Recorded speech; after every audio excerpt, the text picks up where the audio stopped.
Vamos ler um trecho da palavra de Deus, que está no Evangelho de João, no capítulo 13, do verso 1 até o verso 10. O Evangelho de João, capítulo 13, do verso 1 ao 10.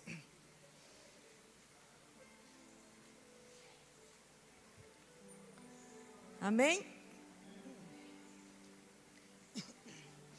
Diz assim a palavra de Deus: Ora, antes da festa da Páscoa, sabendo Jesus que já era chegada a sua hora de passar deste mundo para o Pai, como havia amado os seus que estavam no mundo, amou-os até o fim. E acabada a ceia, tendo já o diabo posto no coração de Judas Iscariotes, filho de Simão, que o traísse, Jesus, sabendo que o Pai tinha depositado nas suas mãos todas as coisas, e que havia saído de Deus, e que ia para Deus, levantou-se da ceia, tirou as vestes, e tomando uma toalha, cingiu-se.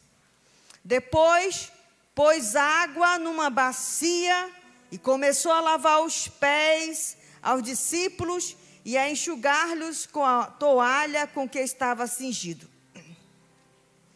Aproximou-se, pois, de Simão Pedro, que lhe disse: Senhor, tu lavas-me os pés a mim? Respondeu Jesus e disse-lhe: O que eu faço não sabes tu agora, mas tu saberás depois. Disse-lhe Pedro: Nunca me lavará os pés. Respondeu-lhe Jesus: Se eu não te lavar, não tens parte comigo. Disse-lhe Simão Pedro: Senhor, não só os meus pés, mas também as mãos e a cabeça. Disse-lhe Jesus: Aquele que está lavado não necessita de lavar senão os pés, por no mais está todo limpo. Ora, vocês estão limpos, mas não todos. Amém. Podeis assentar.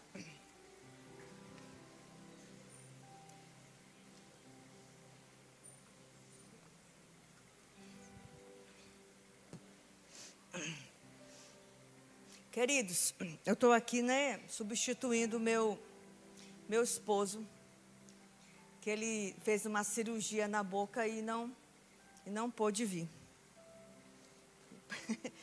O pastor Ivanilson também. Então, vamos lá. Esse texto é um dos textos mais emblemáticos que existe, porque o primeiro versículo do capítulo 13...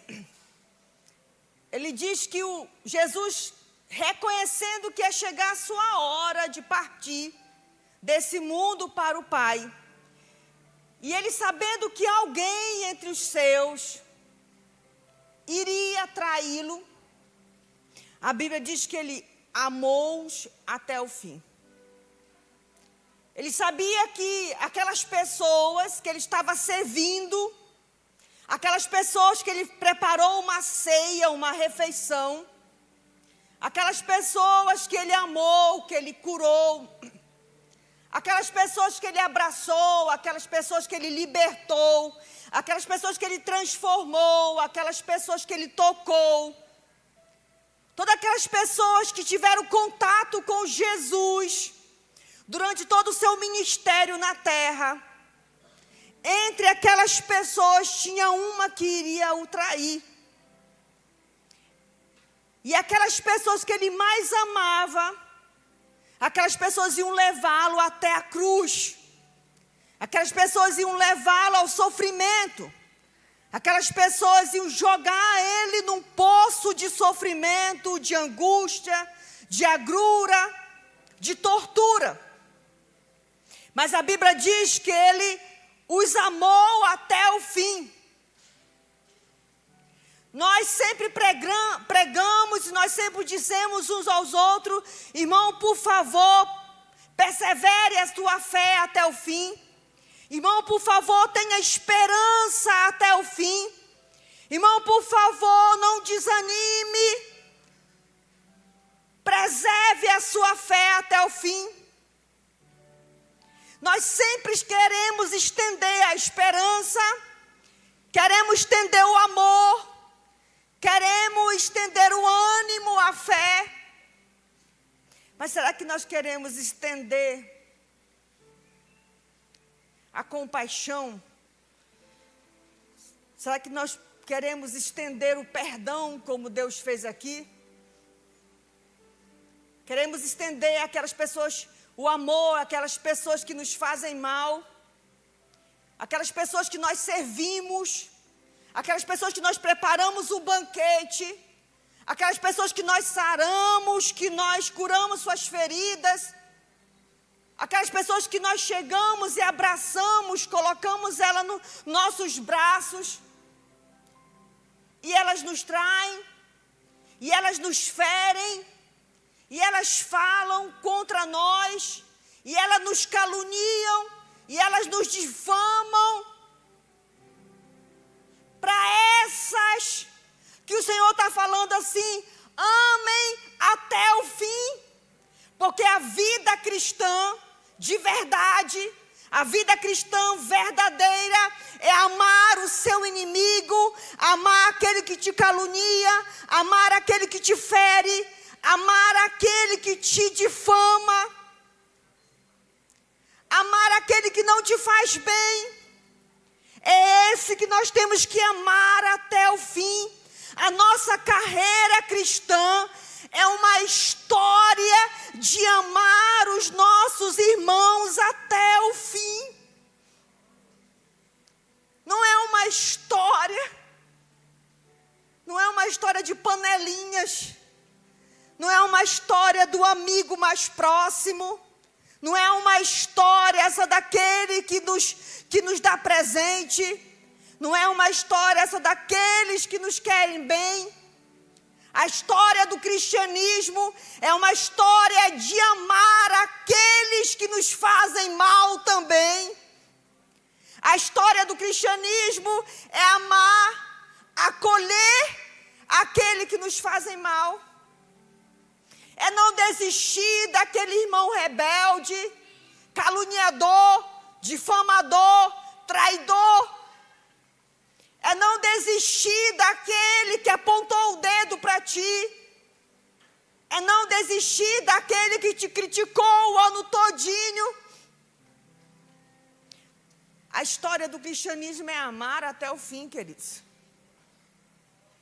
Não é uma história de aparências. Não é uma história de amor fingido ou interesseiro. Jesus amou até o fim aqueles que o levaram para a cruz. Jesus amou até o fim aqueles que o traíram. Quantas pessoas foram impactadas pelo ministério de Jesus, mas no dia da crucificação estavam lá apontando, dizendo, crucificam. Quantas pessoas tiveram um parente, um conhecido que foram impactados pelo ministério de Jesus, mas no dia da crucificação ele estava pedindo, solta Barrabás, e prende Jesus e mata Jesus. Ora, queridos, a nossa vida não é um conto de fada. O cristianismo não é uma fábula. O cristianismo não é uma história de carochinha. O cristianismo é a história de um amor real, um amor integral, um amor que acolhe, um amor que não faz diferença, separação, distinção, segregação.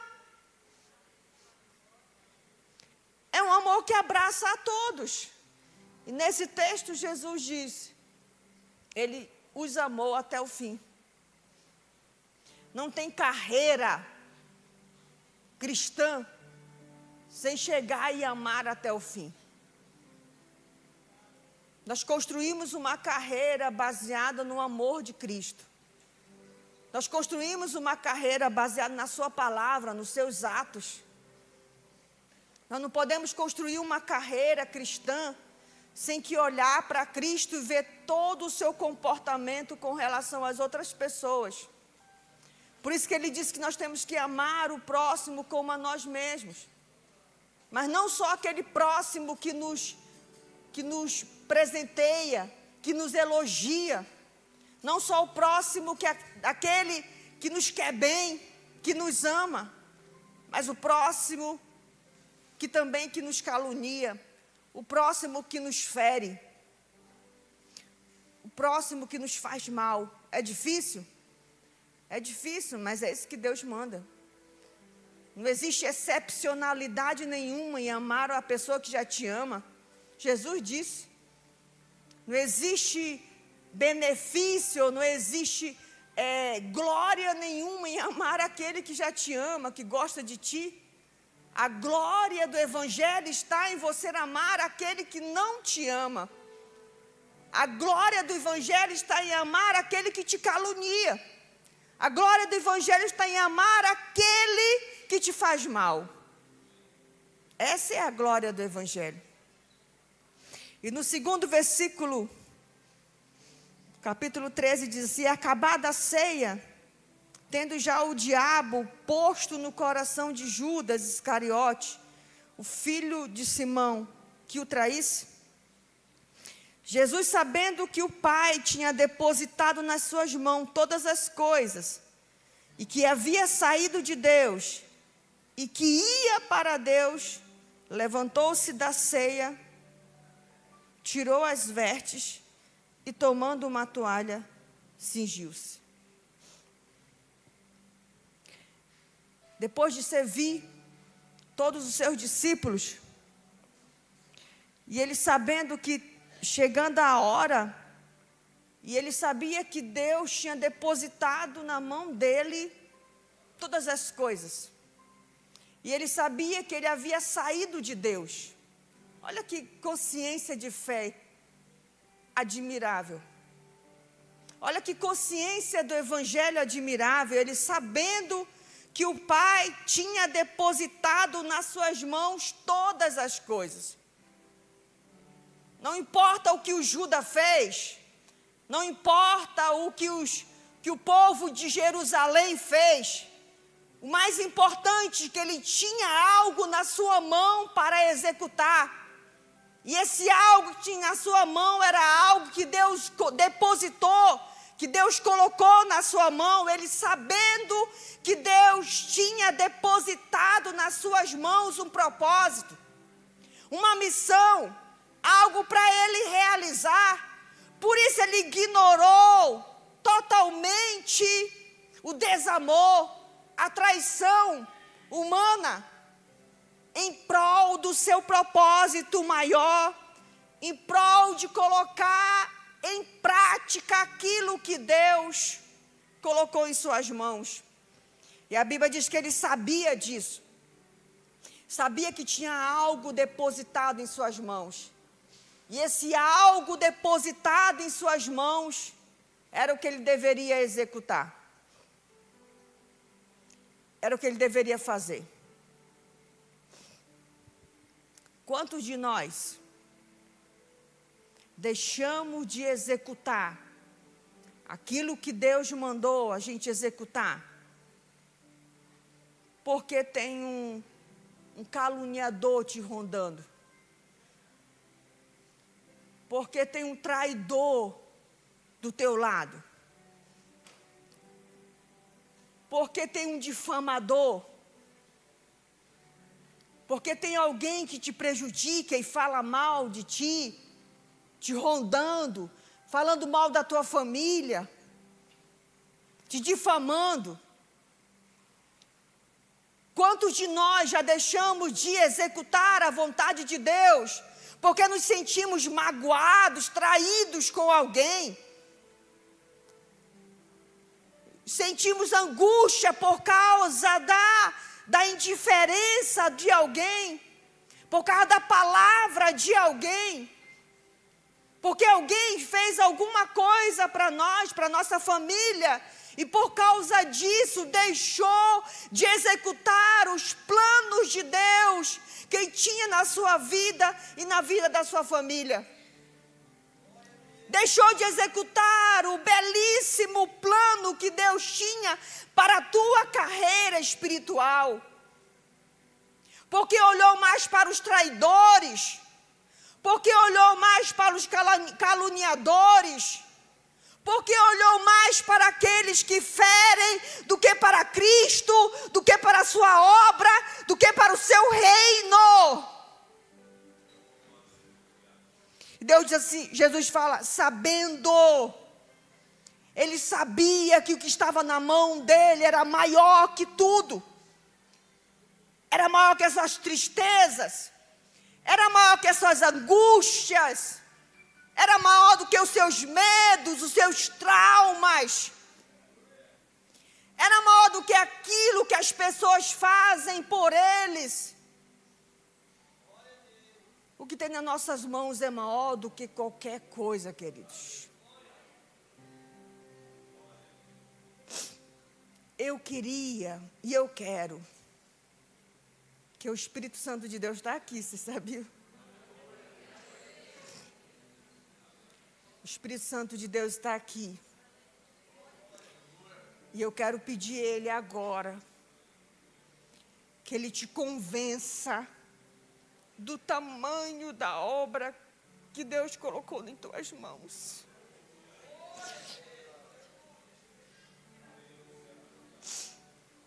Do tamanho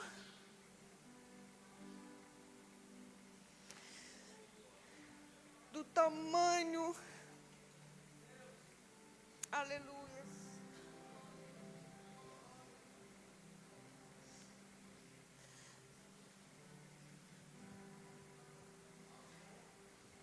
Convence, Espírito Santo. Trabalha no coração agora. E mostra para aqueles que não conseguem enxergar. Mostra para aqueles que não conseguem ver o tamanho da tua glória, do teu poder, da tua graça, da tua autoridade sobre as mãos deles. A minha oração nessa tarde é que o Espírito Santo mostre para ti. Mostre o que Ele já colocou em tuas mãos. Mostre o tamanho da obra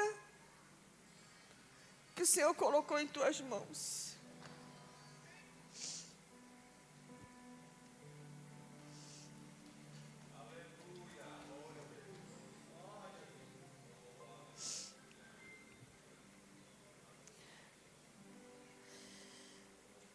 O Espírito Santo está convencendo as pessoas disso. Faz eles saberem, Senhor. Faz eles saberem o tamanho da tua obra que deve ser feito. Quantas pessoas que nós temos que amar até o fim. Quantas pessoas que nós temos que acolher até o fim, independente de suas atitudes. Eu sei que é difícil, mas essa é a obra que o Pai nos deu.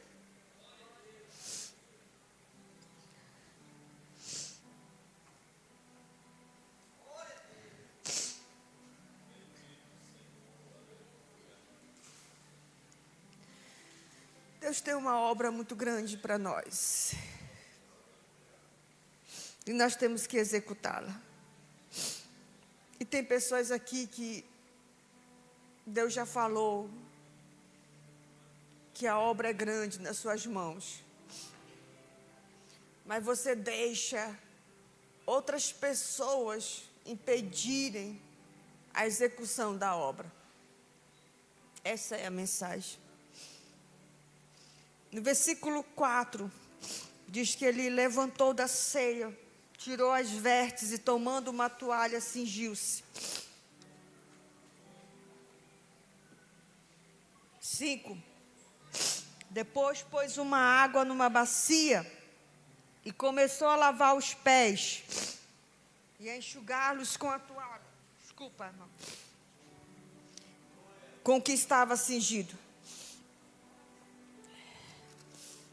Aproximou-se, pois, de Simão Pedro e disse: Senhor, tu lava-me os pés a mim?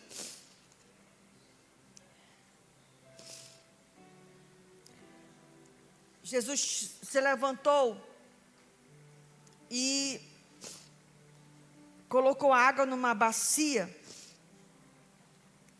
e começou a lavar os pés dos discípulos, de todos eles. Não só de um, mas de todos. E Pedro falou assim: Senhor, tu lava-me os pés a mim? Ou seja, Pedro estava recusando a lavar.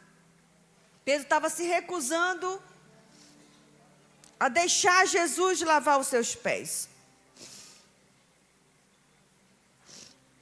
Aí, antes de começar, obrigada, minha irmã. Obrigada. Antes de ir para o versículo 5, eu preciso falar uma coisa para alguém aqui, e eu não posso passar antes de falar.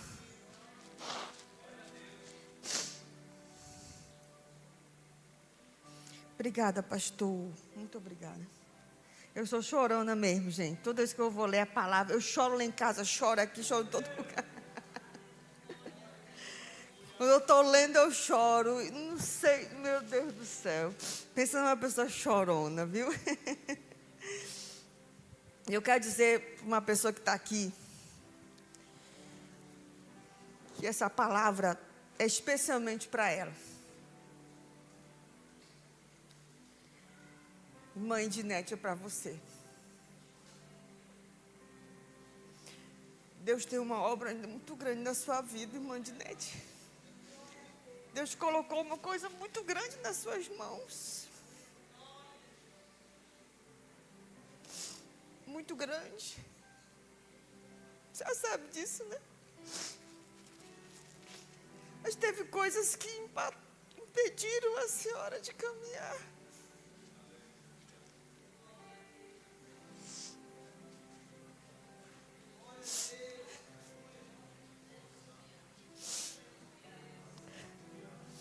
O senhor está falando para a senhora, irmã de Nete.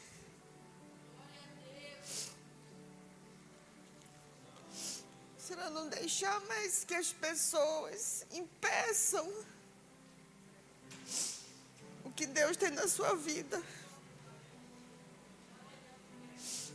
O senhor tem que muito executar para Deus. Deus tem lhe dado muitos talentos. Deus tem lhe dado dons. E essa igreja aqui, ela precisa dos teus dons. Eu preciso dos teus dons. Essa igreja precisa.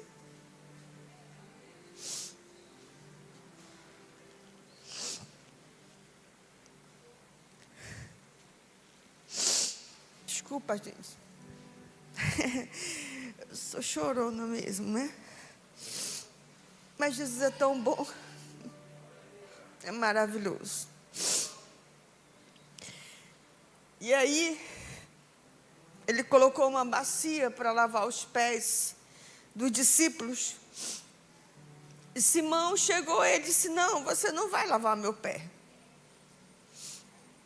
E Jesus respondeu para Simão assim: o que eu faço não sabes tu agora, mas tu saberás depois. E Pedro respondeu: tu nunca me lavarás os pés. Jesus respondeu para Pedro: se eu não te lavar, tu não tens parte comigo. Tu não tens parte comigo. Querido, a caminhada cristã, já foi dito aqui por diversos pregadores, a caminhada cristã é uma caminhada de afronta ao mundo. A caminhada cristã é uma caminhada de santidade. O mundo ele não se choca quando a igreja ela se parece com ele. Quando a igreja quer se parecer e usar as mesmas coisas que o mundo oferece, para o mundo não é novidade. O mundo ele não quer que nós ficamos parecidos com ele, porque para ele não é novidade. O mundo ele quer ver em nós algo que ele não vê em lugar nenhum. Algo que ele não consegue contemplar, algo que ele não consegue apalpar. E o que o mundo não consegue contemplar, e o que o mundo não consegue apalpar é poder de Deus, é glória de Deus, é o Espírito Santo de Deus. Isso ele não consegue, é santidade. Enquanto o mundo corre para a corrupção, para a maldade, para a injustiça, nós corremos para a lealdade, para a fidelidade, para a justiça. Enquanto o mundo corre para a lama, para se sujar mais, nós nos limpamos cada dia mais. Nós nos despimos das vestes mundanas e nos revestimos, nos cingimos de amor, de vestes de santidade. É isso que chama a atenção, queridos. O brilho do crente, a luz do crente, a vida do crente, a vida abundante do crente chama a atenção do mundo, queridos. Aí Jesus falou assim, tu não tem partes comigo. Se tu não lavar os pés, se tu não amar até o fim, se tu não amar o traidor, se tu não amar aquele que te calunia, tu não tem parte comigo. Se tu deixar aquilo que eu coloquei na tua mão por causa de um, de outro, seja lá quem for, tu não tem parte comigo. Tu só tem parte comigo se tu, mesmo sendo traído, mesmo sendo caluniado, mesmo sendo injuriado, mesmo sendo uma pessoa difamada pelas outras, mas que tu ame até o fim, tu tem partes comigo. Jesus é aquele que lava os pés do traidor. Jesus é aquele que lava os pés daquele que vão negar ele. Logo depois que Jesus lavou os pés de Pedro, Pedro o negou. Judas o traiu. Os discípulos o abandonaram horas depois que ele lavou os pés e enxugou. Os discípulos abandonaram, não foram orar com ele. E quando ele foi preso, todo mundo se afastou para não ser preso também. Mas antes ele deixou um registro de amor. Mas antes ele deixou um registro de amor verdadeiro. Ele sabia quem o ia trair, ele sabia quem o ia negar, ele sabia que eles iam hora depois abandoná-lo, mas mesmo assim ele lavou os pés e ainda disse, se vocês não deixarem eu lavar os pés, vocês não têm parte comigo. Vocês não têm parte comigo, porque quem tem parte com Cristo, ama acima de todas as coisas. Ama acima das calúnias, ama acima